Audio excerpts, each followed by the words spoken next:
मित्राणि नमो नमः। अद्याहं पुनः आगतोऽस्मि स्वकीय YouTube channel Sanskrit classes by Ashok Mishra एतेन माध्यमेन। अद्य वयं प्रत्ययप्रकरणं पठामः। प्रत्यय प्रकरण के अंतर्गत हम सभी आज मतुप प्रत्यय का अध्ययन करेंगे। जैसा कि प्रत्यय का अर्थ आपको पूर्व में भी बताया जा चुका है। प्रति और अय दो शब्दों से मिलकर के यह प्रत्यय शब्द बना है, जिसका शाब्दिक अर्थ है शब्दांश के साथ पर बाद में चलने वाला, अथवा वे शब्दांश जिनका अपना कोई अर्थ नहीं होता किंतु वे धातु के साथ जुड़ करके उसके रूप में परिवर्तन कर देते हैं या उसके रूप को बदल देते हैं।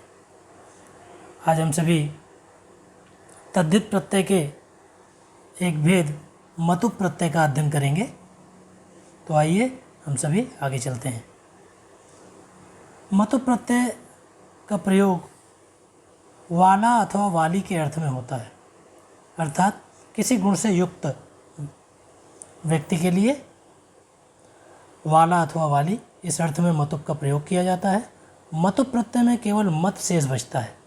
मतुप प्रत्यय में पुल्लिंग में वान तथा मान और स्त्रीलिंग में वती और मति हो जाता है। जैसे धी धन मतुप धीमान अर्थात धैर्यवान। मतुप प्रत्यय को दो प्रकार से विभाजित किया जा सकता है, जिसमें पहला भेद है जिन शब्दों के अंत में आ और आ के अतिरिक्त कोई अन्य स्वर होता है, जब उनमें मतुप प्रत्यय जोड़ा जाता है तो मत शेष बचता है। जैसे बुद्धिधन मतुप और मत शब्द का मान ऐसा रूप सिद्ध होता है बुद्धिमान। स्त्रीलिंग में यही बुद्धिमती हो जाता है। इसी प्रकार अग्निधन मतुप अग्निमान अग्निमती। इसी प्रकार ध्वनिधन मतुप ध्वनिमान ध्वनिमती। पुनः गतिधन मतुप गतिमान और गतिमती अर्थात गति से युक्त। इसी प्रकार शक्तिधन मतुप शक्तिमान अथवा शक्तिमती अर्थात शक्ति से युक्त। यहाँ पर हम सभी देखें,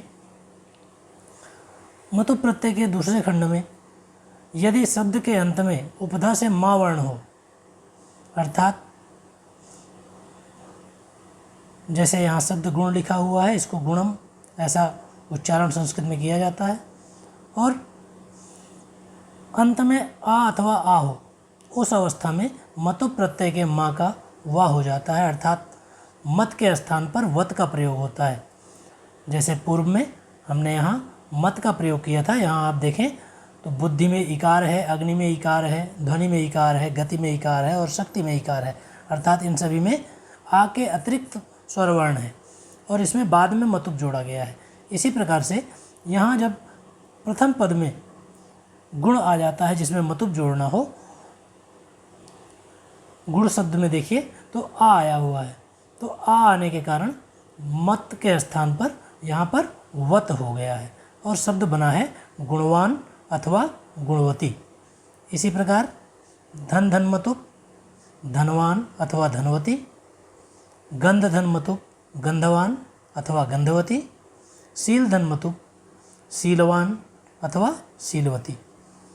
तो इस प्रकार से यह स्पष्ट होता है कि जब जिन शब्दों में मतुप प्रत्यय जोड़ना है उनमें यदि आ के अतिरिक्त कोई स्वरवर्ण आ रहा है अंत में, तो वहाँ पर मतुप का मत हो जाता है, और यदि आ वर्ण आ रहा है उस स्थान पर मत के स्थान पर वत हो जाता है और स्त्रीलिंग में गुणवती ऐसा रूप पूर्ण सिद्ध होता है।